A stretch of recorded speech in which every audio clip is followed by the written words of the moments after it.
رات ٹھیک 12 بج رہے تھے۔ گھر میں ایسی گہری خاموشی چھائی ہوئی تھی جو انسان کو بے چین کر دیتی ہے۔ پنکھا آہستہ آہستہ گھوم رہا تھا اور کھڑکی کے باہر کہیں دور کوئی کتا بھونک رہا تھا۔ ماہم گہری نیند میں تھی کہ اچانک فون بجا۔ ایسی تیز گڑگڑاہٹ جیسے اندھیرے میں کسی نے شور مچا دیا ہو۔ ماہم چونک کر اٹھ بیٹھی۔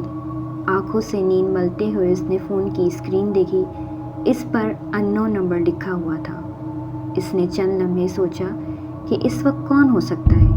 نیند اور خوف کی ملی جلی کیفیت میں اس نے فون کو اٹھا لیا۔ فون کے اسپیکر سے پہلے ہلکی سی خرخراہٹ آئی اور پھر اچانک اس کے مرے ہوئے بھائی ایان کی آواز، بالکل ویسی ہی ہلکی دبی ہوئی جیسے وہ فون نہیں بلکہ کہیں پاس کھڑا سرگوشی کر رہا ہو۔ دروازہ بند رکھنا ماہم۔ ماہم کا دل ایک دم زور زور سے دھڑکنے لگا۔ وہ ساکت رہ گئی، سانس جیسے سینے میں اٹک گئی ہو۔ ایان تم؟ یہ کیسے؟ لیکن بات پوری کرنے سے پہلے ہی فون کٹ گیا۔ کمرے میں خاموشی مزید گہری ہو گئی۔ ماہم دیر تک یوں ہی بیٹھے فون کو گھورتی رہی، پھر جیسے کسی انجانے خوف نے اسے جھنجھوڑا ہو، وہ فوراً اٹھی اور کمرے کا دروازہ چیک کیا۔ دروازہ بالکل بند تھا۔ اس نے دوبارہ کنڈی لگائی اور تسلی کی، پھر آہستہ سے بیٹھی اور رات کی نیند غائب ہو چکی تھی۔ صبح طلوع آفتاب کے ساتھ گلی میں ہلچل شروع ہوئی۔ گھر والوں کی باتوں سے ماہم کی آنکھ کھل گئی۔ رات ہماری گلی میں چور گھس آئے تھے، 3 گھروں کے تالے ٹوٹے ہوئے ہیں۔ اللہ نے بچایا، کسی دروازے پر ہاتھ پڑ جاتا تو۔ ماہم سن ہو گئی۔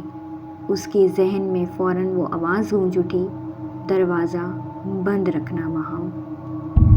وہ آہستہ سے کمرے میں گئی، فون اٹھایا اور رات کی کال دیکھنے کے لیے کال ہسٹری کھولی۔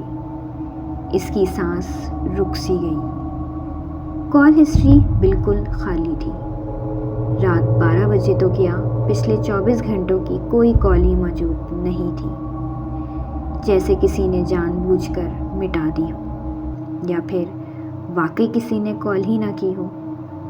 ماہم کی آنکھوں میں آنسو آ گئے۔ وہ بیٹھ گئی۔ اسے اچانک محسوس ہوا جیسے کوئی اسے دیکھ رہا ہو۔ تب سے وہ فون ہمیشہ سائلنٹ رکھتی ہے، کیونکہ کبھی کبھار بالکل رات کے 12:30 بجے فون پہ آواز کمپن کرتا ہے۔